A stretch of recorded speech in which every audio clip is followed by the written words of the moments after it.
Welcome to the Coding Loft. In today's video you will learn how to make a countdown object using JavaScript that you can insert in any website without having to write CSS or HTML directly. For instance, you click this button and the counter starts to run, and we do define when the countdown starts and ends in our countdown config object that we use to initiate a new object of our countdown class. And the cool thing is we have a default, so if we don't provide a countdown end or a countdown start, it jumps to 1 day ahead of today. We can switch to a dark theme, and we can also say that the countdown starts automatically when a user visits the website. So we set auto start to true.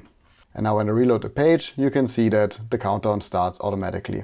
And the way that you insert this into your website is that you specify a certain HTML element. So in our case, it's a div with the ID of countdown. Inside of the HTML, you see that they have this div right here with the ID of countdown. What's really cool about this setup is that you can insert this pretty much anywhere. So whether you have a modal where you want to show a countdown or you have a landing page, just specify a certain element where you want to insert this countdown object. So without further ado, let's get started.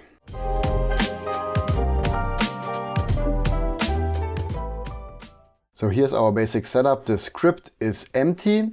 In our index file, we have a div with the ID of countdown. That's where we want to insert our countdown. And we have a button with the class of button and start countdown, which we will use to then start our countdown. We've linked our script file here and a style file. And the style file is not to style the counter, but just to style the page a little bit. So we use Flexbox to center everything in the middle, and then we give our button some styles. So when we hover over it, the cursor changes to pointer, and when we click it, it gets smaller, so we have a sort of feedback when we click the button. So apart from this basic setup, we don't need our style file and the index file because everything happens in our script file. Now the way that this works is we create a new class called countdown. And inside here we have a constructor. And in there we will accept some arguments. And in our case we take in an object because we want to define several properties inside of our config object. And then we initialize our counter. And that's a function, and for now we just say init. And then we initialize our countdown, so we say var countdown equals new countdown object.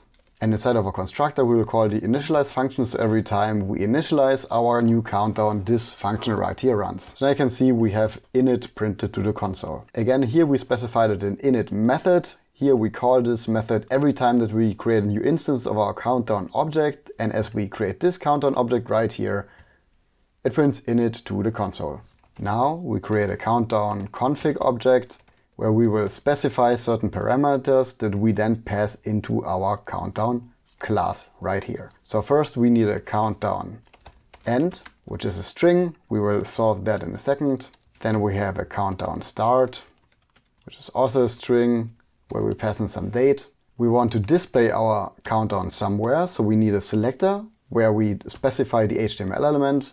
We want to say, well, this is a theme dark or light. We will start with light. And then the property of auto start. Should this counter run automatically, or do we want to press a button to have it started? So we set that to false for the beginning. And now we can take in these properties here in our constructor. So we say this.countdownEnd equals config.countdown end. Now repeat this with the other properties of the countdown config. So we have this.countdownStart equals config.countdownStart.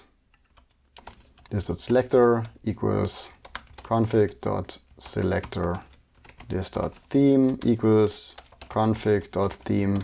And this.autostart equals config.autostart. And now of course we have to pass this countdown config down here to our new countdown. The next step is that we specify in our config two different dates, so the end date and the start date. Now to do that, let's first see how this date works in JavaScript. So new date, what happens then? Well, we get the date string back with the day of the week, the month, the date, and so on. Now we want to pass in some argument here to specify a specific date. Now let's see how this would work with the end date. We want to pass in whatever is countdown end into our date object. So this.countdownEnd. What happens then is an invalid date because we haven't passed in anything. And here we have to pass in a certain format. So if we say 12 July 2023 and then a specific time, let's say 12 o'clock, Now we get this date of the 12th July, which is Wednesday at 12 o'clock. And we can do the same with countdown start. So let's see how this would work. So we have the start, which is this dot countdown start. And then we pass in some date in here as well. So let's take the 10th of July. And now we have the 12th of July and the 10th of July. And right here inside of our constructor, we want to use it to create a new date object. So we say new date. And then we pass in this text string of config.countdownEnd, which is 12th of July inside here, and the same down here. So we create a new date object, and now we are where we were before. Now what we want is we want to get the number of milliseconds, because that is a number and we can subtract it from each other. So the way that we do that is we say new date, then we pass in whatever we need to initialize the date, and then we get the time. We call this method.getTime. And that way we do get a millisecond string. And now we have two numbers that we can subtract from each other. So up here we will add a new property called this.countdownMilliseconds, which is exactly what we did here before, which is the difference between this.countdownEnd and this.countdownStart. So again, we can print it down here, countdown milliseconds. And in just a moment, we will use this interval to define the number of hours, which is 0 when we start, number of minutes, which is 0 when we start, and the number of seconds. And now inside of our init function, what we actually want to do is we don't want to just console.log all of this, but we want to set a countdown. So we will create a method that is called setCountdown, and we'll define it up here. So we say setCountdown, and in here, we console.log setting countdown. And of course, this has to be this.setCountdown. Now you can see it sets the countdown. Let's comment this out for now. Now in here, we first want to get the hours, then we want to get the minutes, and then we want to get the seconds. And the way that we do that is we create a variable here, which is called remaining milliseconds, and we set it to whatever this.countdown milliseconds is.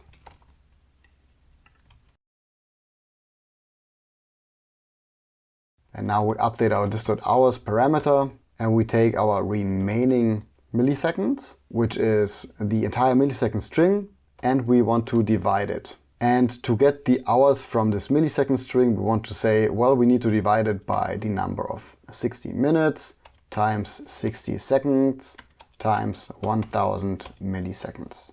And then we want to update our remaining milliseconds, so we say we need to subtract from it the number of hours that we just had, but formatted to milliseconds. So again, we need to add 60 times 1000. And just to see what's going on, we can console.log the output. So we say console.log, then we console.log this.hours, this.minutes, and this.seconds. And let's see how many milliseconds we have left. So we have remaining milliseconds, we can console.log it right here. After hours, remaining milliseconds. And you notice right away I made a big mistake here. This has to be the countdown in milliseconds. And we also need to say math.floor, because this will basically round the number down to the exact number of hours. And to see where we started, let's console.log the remaining milliseconds in the beginning. So now you can see that we have 48 hours, 0 minutes and 0 seconds, and the remaining milliseconds after setting the hours is 0. And the reason is simple, we have exactly 2 days between the 12th of July and the 10th of July. Now to make this counter more interesting, let's say it ends at 8:30 in the morning. And now we do have remaining milliseconds left, and we can use this number to specify the number of minutes and seconds. And this process is very similar, so we take this.minutes and we want to update it. And we say math.floor, so we round down the number. And we take whatever's remaining milliseconds, and we need to divide it by 1 minute. So we get it by saying 60 seconds times 1000 milliseconds. That is 1 minute. And now we get the remaining number of minutes. And now again we say remaining milliseconds minus equals this.minutes times, and then we convert it back to milliseconds. And now we copy this line down here just to say that after minutes we have a certain number of remaining milliseconds, which has to be 0 at this point. Yes. And now repeat the same step with the seconds.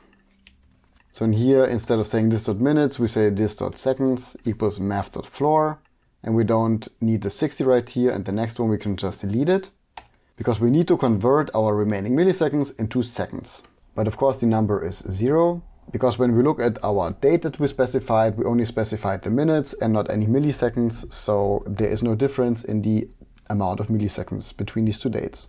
Now that we've done this, let's delete our console.log statements, we don't need them anymore. We can leave the output just to see what's the number of hours, minutes and seconds when we set this date. Now the next thing we want to do is we want to actually insert this countdown into our HTML. Because right now we don't see anything, we just see the output in the console. So to do that, we create a new method called insert CSS and another method called insert HTML. And then inside of our init function, we say we want to insert our CSS and we want to insert our HTML. Now let's start with the CSS. We will wrap this in a try-catch block just to see if we make any errors here. Then we can see them in the console. And we just copy this setup also for our insert HTML function. What we want to do is we want to create a style tag equals document.create element style. And then we want to write some styles. So we call them countdown styles. Equals, and then we will pass in some string in here. Then we want to add this countdown styles to our style tag as the HTML. So style tag.inner HTML equals whatever countdown styles is. And then we want to append it to the head of our document. So we say document.head, append child, and then we append our style tag. So I will not write this countdown styles, I will just copy it and we will go over it in a second after we have inserted the HTML. So let's just indent this one line and then again we will talk about this in just a moment. So we have our styles, we have inserted them into our style tag and we have appended the style tag. And of course, make sure that you call the functions down here. Inside of our HTML, when you go inside the head, you can now see that there's now this new style tag added, which has the styles that we defined in our JavaScript object. The HTML function works quite similarly. First, we want to define an element inside of our constructor, which is null at the beginning, and then we want to update it here. So we say this.element, and we want to get a reference to the HTML element where we want to insert this countdown. So right here it would be this div with the ID of countdown. And the way that we do that is we take this selector right here and we say look for a div with the ID of countdown. And now in here we can say this.element is document.querySelector and it should look for the div with ID of countdown, which is saved in our this.selector parameter. And to see that this works, you can also just console.log this.element. And now you can see we have a reference to this div with the ID of countdown. Now we have the same process that we have above. We have an HTML, which we call a countdown HTML, which is basically a text string where we specify our HTML. And then we want to say this.element.inner HTML equals whatever is countdown HTML, which is empty right now, so that's why you don't see anything. Again, I will just copy and paste the HTML when we talk about this in a moment. And now we have some HTML pasted in here. And what this does is that this div with the ID of countdown gets the inner HTML that we have specified here. And now when we go back to our page, we can see that we have our hours, our minutes, and our seconds. So let's quickly talk about the HTML and the CSS. So first we have a div with the ID of countdown row, which is where we have 3 columns inside. And each column has the class of countdown column and then the theme, because we want to later specify whether this is a light or a dark theme. Inside of each column we then have 2 more divs, one for the hours, the minutes and the seconds, and then one to print out the text for that. So you can see that inside of this div we pass in whatever this.hours is at the moment. Here we pass in this.minutes and here this.seconds. And inside of our CSS we style these classes. So first we import a certain font so that we have a nice looking modern font. And then we take whatever is this.selector. So in our case it's the div with the ID of countdown. We give it a width of 100% of the parent container, we add the font family and we center it using margin 0 auto inside of the parent container. Then we set our row to flex and we align the content in the center. and then each countdown column, which consists of this number and this text. Again, we use flexbox and the flex direction as column to center it in the middle. We add some padding, some margin, and border radius to make the border slightly round. A width of 33% and a max width of 150 pixels. So no matter how big this window becomes, it never gets larger than 150 pixels in the width. And here comes the magic with the light and the dark theme. So whenever this has the light class added, we have a light background and a dark text color. And when it has the dark class added, then we flip this around. So we have a dark background and a light text color. And lastly, we just change the font size with a larger font for the number and a slightly larger font for the text. And to see that this works, right now we have the theme set to light. And you can say we use this.theme here as the class name. So the class is countdown column light, which gives us this light background and this dark gray text color. Let's see what happens if we flip this to dark. Just what we wanted. We now have the dark gray as the background and the light text color. So we're making good progress. We're setting the countdown, we're inserting the CSS, and we're inserting the HTML. And then we need a function that starts the countdown. And we also want to call it inside of our init function, but only when this.autostart is true.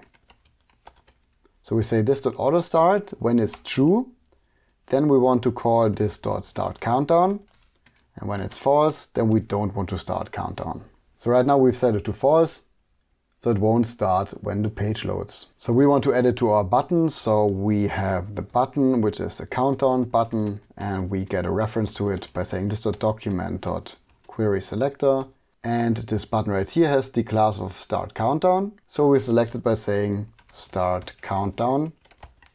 And now we have a reference to that button. And now we can add an event listener. We say countdown button.add event listener. We want to listen for a click event. And when it happens, we want to run a callback function that does something.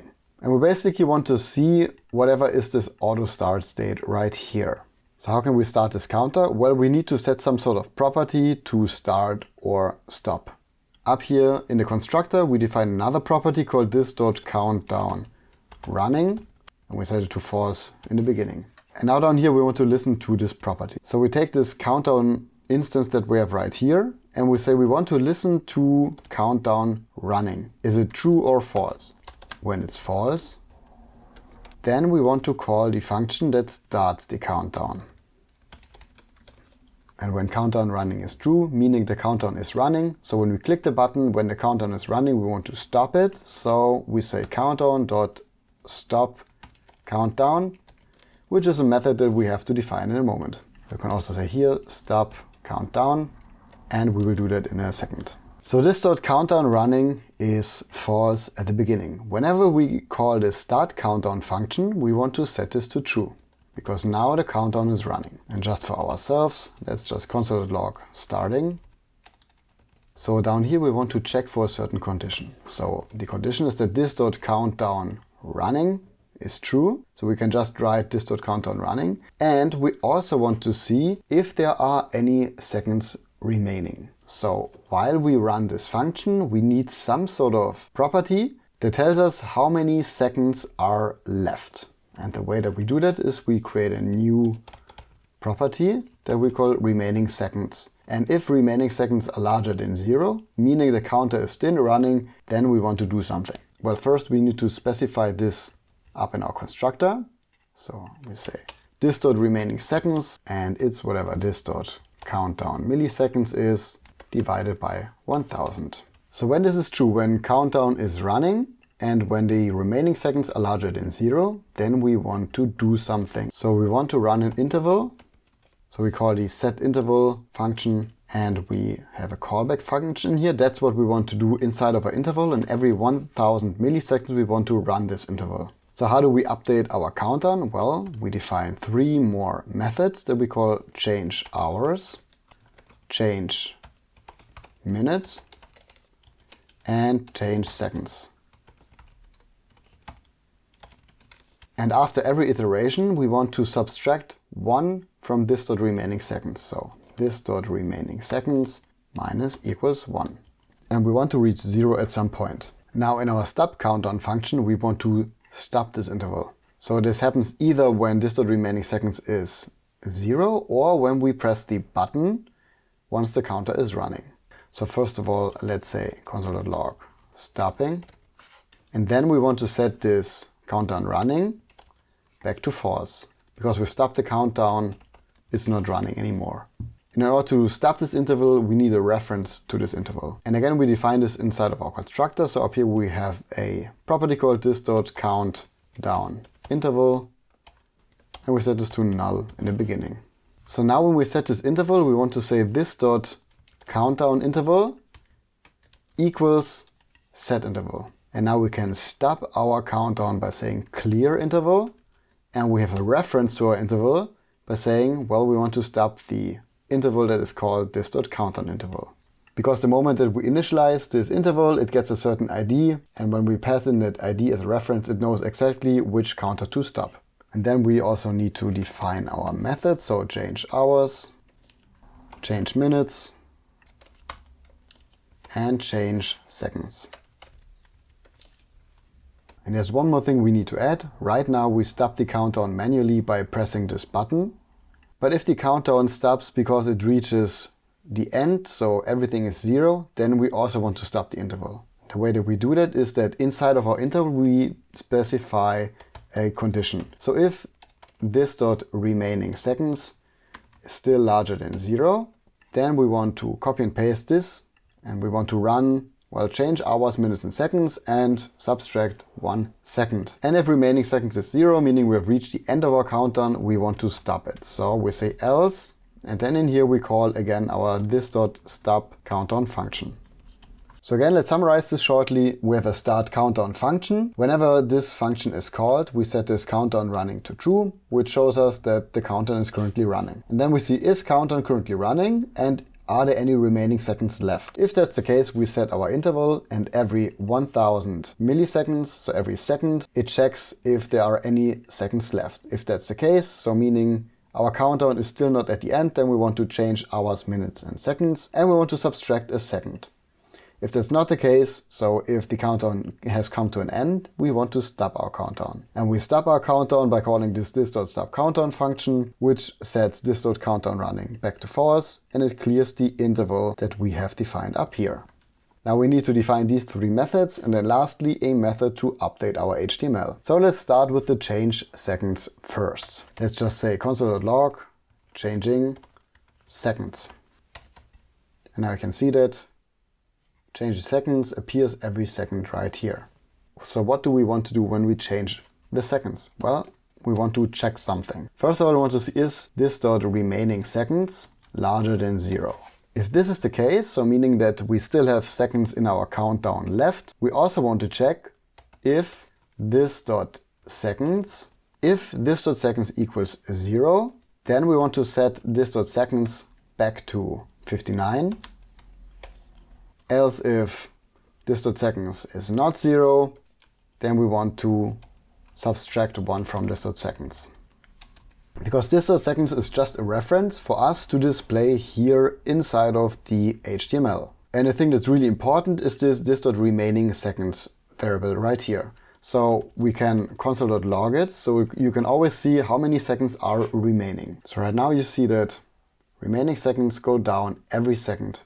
But right now I have a small problem, because when I console.log seconds, this.seconds, and again here's a small typo up here, it's minus equals 1. So every time that this is called and this.seconds is not 0, we want to subtract 1. So you can see now when I start this, you can see that the seconds count down and the remaining seconds also count down every second. But you also notice the problem, right? Because our HTML does not update. So that's what we want to do next. And we will create a function called updateHTML. And we want to call this function every time that hours, minutes, or seconds change. So we get a reference to the hours by saying document.querySelector. And then we call this countdown number.hours, number. And then we copy this 2 times. We select hours, we press Ctrl D, so we have the next one selected. We say minutes. The same down here, hours, we press Ctrl D and we say seconds. Now we have a reference to the hours, the minutes, and the seconds. Now we want to call this update function every time minutes, seconds, or hours change, but we don't want to update everything. So we want to see what do we need to update? So we pass in a type up here, and then we can see, well, what is this type that we need to update? If this type is hours, then we want to say hours HTML dot inner HTML equals this dot hours. If type is not hours, then nothing should happen. Again, we copy paste this 2 times and we change this here to minutes and this here to seconds.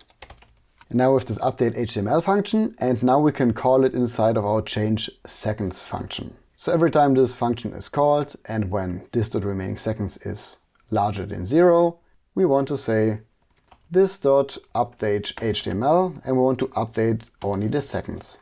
So now when I press the counter, you can see that with every second it starts to count down. Pretty cool, right? Time to create our change minutes method. So again, here we want to say console.log minutes, so we know that this function is running.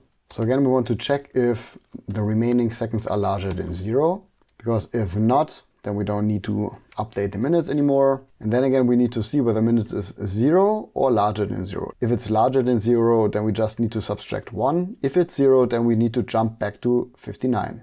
But again, we only need to update this minutes number when seconds reaches 0. So right now it should have counted down 1. So we need to account for this. So we say if this dot seconds equals 0 and this dot minutes is larger than 0. If that's the case, then we just need to subtract 1. So we say this dot minutes minus equals 1. Else if this dot seconds equals 0 and if this dot minutes is also 0, then we need to change it back to 59. And then we can also update the HTML by calling this.updateHTML, but this time we want to update the minute section. And you can see this works because in the beginning seconds is 0. So this.seconds is 0, this.minutes is larger than 0. So we want to subtract 1 from minutes. Let's see. Yes, we jump directly from 30 to 29 minutes and the seconds start counting down. And then lastly, we want to update the hours, and we only want to update our hours when minutes has reached 0 and when seconds has reached 0. So all we have to do is, well, first again we see if this dot remaining seconds is larger than 0, meaning our countdown is still running. If this is the case, then we need to check if we need to change our hours. So if this dot minutes equals 0 and this dot seconds equals 0, only in that case we want to update our this.hours property, and we say this.hours minus equals 1. And when that's the case, we want to update our HTML, so we say this.updateHTML, and this time we want to update the hours section. And to see that this works, I can also just change the hours right here, so I say 12. And now we have exactly 48 hours as a difference. And the moment I start the counter, seconds is 0, minutes is 0. And that's why we should subtract 1 from hours. And there you have it, it works. The seconds start to count, minutes went down, hours went down. Now lastly, we want to set certain default values, because if we don't have this countdown config down here, if it's empty, then we don't have a counter and it throws an error. So the way we do it is that for each of these 5 properties, we need to first see if config exists. If that's the case, then we want to run whatever we had in here. If it's not the case, then for this countdown end, we want to create a new date object. And this will get us the current date. And we convert it to milliseconds using the getTime function. And we will add 1 day. Because then it will be 1 day from now. So times 60, 24 hours times 60 minutes times 60 seconds times 1000. That's the number of milliseconds of 1 day. The same for countdown start. If config exists, then we want to initialize this new date object with the config.countdownStart. If that's not the case, then we want to also initialize a new date object with the current date. The same is true for the selector. If we have a config, then we want to say config selector. If it's not the case, then we want to look for a div with the ID of countdown. If there's a config object, then we want to take whatever config theme we have. If we don't have a config object, then we want to set the theme to light. And lastly, the same for auto start. If we have a config object, then we take whatever property we have passed in there. If it's not the case, then we want to set it to false. And oops, it seems like I've made a mistake. Ah yeah, I have multiplied it and not just added a plus right here. So this means that we get the current date, and for the end we add 1 day in milliseconds, and for the start we just leave the current date. And now here we have 24 hours and I can start the counter and it starts to count down, just as it should. And that, my friends, is how you create a reusable countdown object in JavaScript. So you can reuse it on different pages, insert it anywhere you want, and you can specify the exact number of hours, minutes and seconds that you want your countdown to run. Pretty cool, right? If you did like this video, please leave a like and a comment down below. And don't forget to subscribe to the channel for more videos like this in the future. Thanks for watching and see you next time.